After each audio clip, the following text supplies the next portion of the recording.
पुणे आणि बारामती आज एका सुन्न करणाऱ्या धक्क्यातून सावरण्याचा प्रयत्न करते।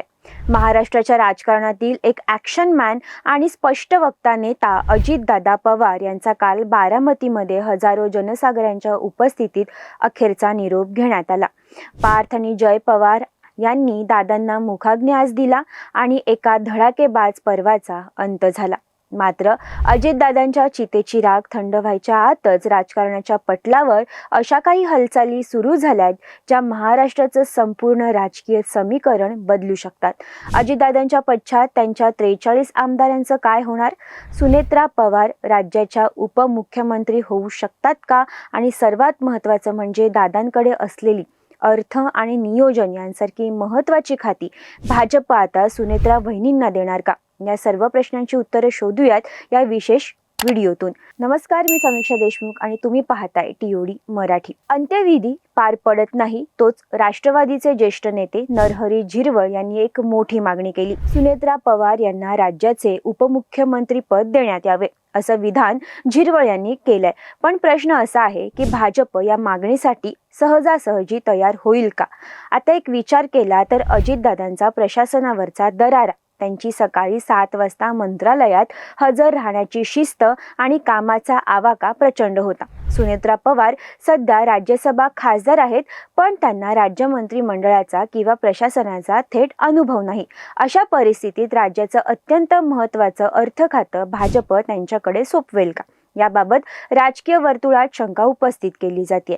भाजपने ही खाती केवळ अजितदादांच्या खंबीर नेतृत्वामुळे राष्ट्रवादीला दिली होती। आता दादांच्या अनुपस्थितीत भाजप ही खाती पुन्हा स्वतःकडे घेण्याचा प्रयत्न करू शकते। या संघर्षात सर्वात महत्त्वाची तांत्रिक प्रक्रिया आहे ती म्हणजे नवीन गटनेता निवडणे।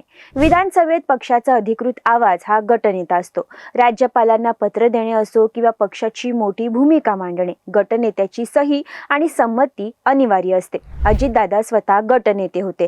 आता त्यांच्या पश्चात जर 43 आमदारांमध्ये गटनेता निवडीवरून एकमत झालं नाही तर पक्षात मोठी फूट पडू शकते। जर हे आमदार विखुरले गेले तर त्यांच्यावर पक्षांतर बंदी कायद्यानुसार कारवाईची टांगती तलवार देखील असेल। यामुळे या आमदारांना एकत्र बांधून ठेवण्यासाठी सुनेत्रा पवार किंवा पार्थ पवार यांच्यापैकी कोणाला तरी तातडीने नेतृत्व द्यावं लागेल। मात्र सुनेत्रा पवार यांना उपमुख्यमंत्री करण्यात काही मोठे अडथळे। पहिला अडथळा म्हणजे तांत्रिक पात्रता। उपमुख्यमंत्री व्हायचे असेल तर त्यांना 6 महिन्यांच्या आत विधानसभा किंवा विधान परिषदेवर निवडून यावं लागेल। त्यासाठी बारामतीची पोटनिवडणूक जिंकणं त्यांच्यासाठी अनिवार्य आहे। दुसरा अडथळा म्हणजे भाजपचा पवित्रा। जर भाजपने सुनेत्रा वहिनींना उपमुख्यमंत्री पद नाकारलं तर राष्ट्रवादीच्या आमदारांमध्ये तीव्र असंतोष निर्माण होऊ शकतो। आम्ही दादांमुळे महायुतीत आलो होतो, आता आमचा सन्मान राखला जात नसेल तर सोबत का राहायचे असा सूर देखील आमदारांमधून निघू शकतो। यामुळे महायुतीमध्ये मोठा अंतर्गत वाद निर्माण होऊन सरकार धोक्यात येण्याची शक्यता आहे।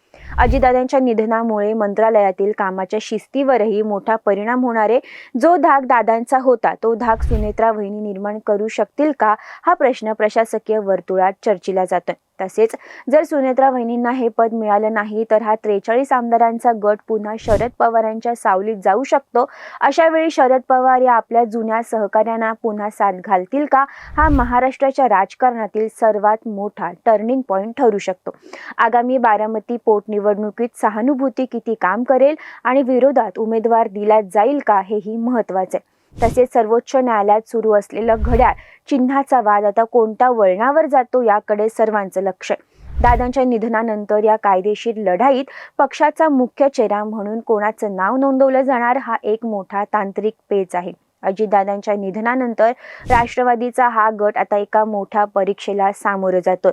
सत्तेचं केंद्र सुनेत्रा वहिनींकडे जाणार की पार्थ पवारांकडे, आणि भाजप या गटाला सन्मानाने सोबत ठेवणार की राष्ट्रवादीच्या आमदारांचं राजकीय विलिनीकरण होणार, हे येत्या दिवसात स्पष्ट होईल।